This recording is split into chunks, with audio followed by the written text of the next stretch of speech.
Thanksgiving is my favorite holiday. It's a day that we focus on what we're thankful for, but to be perfectly honest, that doesn't always come so naturally for me. It's that yearly reminder that I need to stop and think about all the things that I have to be grateful for. There's always plenty of food, family, and of course, football. It's a trifecta of all that is great about Thanksgiving. I have such fond memories of this holiday from my childhood and early adulthood. As moms, though, there's always so much pressure to make holidays special for everyone else. This is the one day that I get to sit and enjoy, which means that my poor mother-in-law hosts Thanksgiving and barely sits the entire day. The only expectation is that the food is going to be amazing, and my mother-in-law always hits it out of the park with her old Southern recipes. And everyone else always brings their favorite dishes, and we all eat way too much food. My mother-in-law also has a gift for decorating. Her home is always so warm and inviting and is perfectly suited for autumn colors. She sets the prettiest tables and makes everyone feel so welcome. But let's go back in time 4 days to Monday. We traveled up to Durham, North Carolina, which is 2 hours from our home just outside of Charlotte. Our son Jackson was scheduled for pacemaker surgery the next day. To my horror, I realized on our drive up that I had forgotten my knitting project at home. It was too late to go back, but I worried how I would keep my nervous hands busy during his procedure. We checked into our hotel, and if you can't tell, I was a nervous wreck.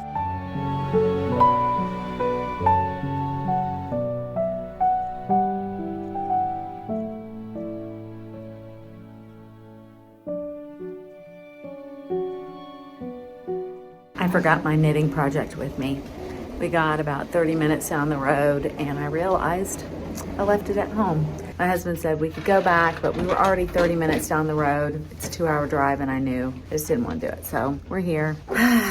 Tell me what the video should be about this week, since I didn't even bring any of my knitting or crocheting. What could it be about? It could be about you dealing without your stress reliever, knitting or crocheting, while at the hospital with me. That's actually not a terrible idea, to talk about how am I supposed to cope with a stressful situation without my crocheting and knitting, because that's what I depend on to be able to get through difficult times, and especially times where we're just going to be sitting around and there's nothing that I can actually do. We're here for his surgery. I'm not going to be able to get up and do something or move around. I just have to sit there, and not having my crocheting and knitting, I'm feeling like a little panic about it. Don't worry, I'll find movies and stuff we can watch. We have the World Cup, so that'll be okay. And I know, but here's the deal. But here's the deal. I don't sit and watch TV. I know many of you are the exact same way. I don't sit and watch TV. I sit and the TV is on and I listen to it, but I'm working on a project. Jay, have you ever seen me sit and watch a movie or TV without something in my hands? Where the Crawdads thing was probably the last movie that we saw that you were like into it. You weren't just like... Where the Crawdads Sing is probably the last movie that I really watched that I didn't have some kind of project in my hand. So, and even if you did, you were paying more attention to that, and that was more of a side thing. We'll see how this ends up. Or maybe I should just stop by a yarn shop in the morning. No, we're not doing that. No.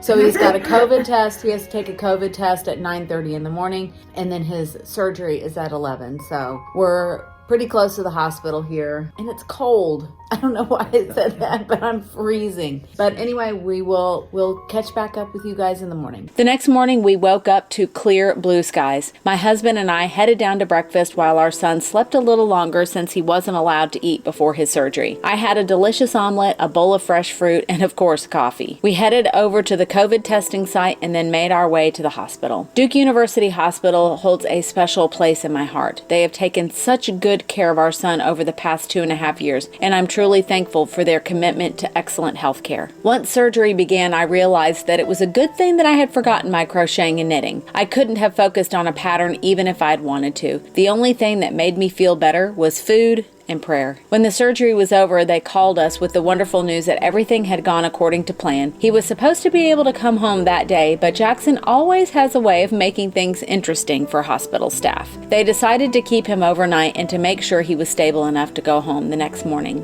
I'm gonna wave like edit the other part out. Okay.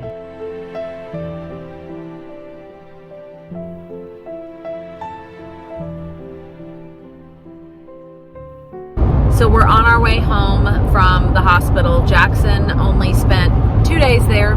He had surgery yesterday to have a pacemaker implanted. And just to give you a quick backstory, I did a video about this back in January of 2021, but Jackson back then was in the hospital for epilepsy testing, and that's when they discovered that he had a cardiac issue. It's been 2 years of testing and evaluating symptoms to finally come to the conclusion that he actually needed to have the pacemaker. So we came up yesterday morning, and I had a moment of panic when we were driving up that I forgot my knitting project at home, but it ended up being okay because the surgery wasn't very long. It was about 2 hours, I think, and I just sat in the waiting room and prayed. And then once he was out of surgery, it was basically taking care of him, and the nurses were in it felt like every 15 minutes the last 2 days. But they took such good care of him up at Duke University Hospital. We only had one little snafu, and that was yesterday afternoon. They wanted him to sit up. They wanted him to stand up and take his blood pressure, but when he stood up, he had blood gushing from his incision site. So we had to kind of deal with that, and that was a little nerve-wracking, but it ended up being fine. They said it wasn't super abnormal. So we got that all taken care of, and he's doing great now. We're obviously very tired. We didn't get much sleep last night, but we're going to go home and just relax and enjoy him being home, and that this ordeal, this procedure, the surgery is all over with.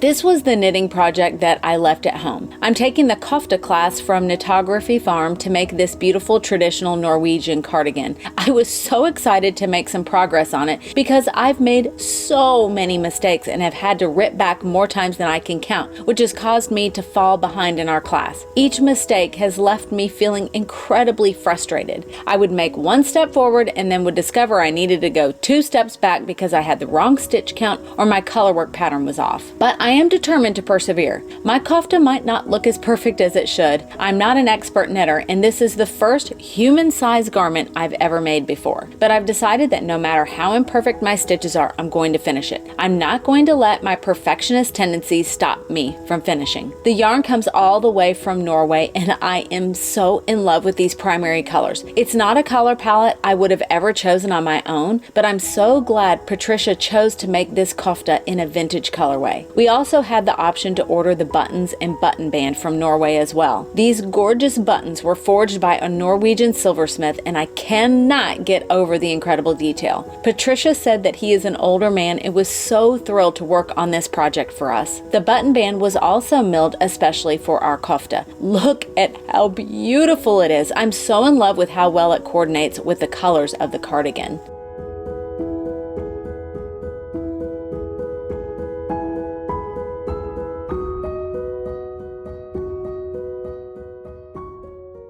The week ended with a wonderful trip up to the Appalachian Mountains to see the site of our daughter's upcoming wedding. Megan and her fiancé Daniel came up for Thanksgiving, and since we booked the wedding venue online without ever seeing it, we thought it would be a good idea to check it out in person. I love the North Carolina mountains in the late fall. This ancient mountain range holds so much beauty and mystique. It's going to be the perfect place to celebrate their upcoming wedding in just a few short months.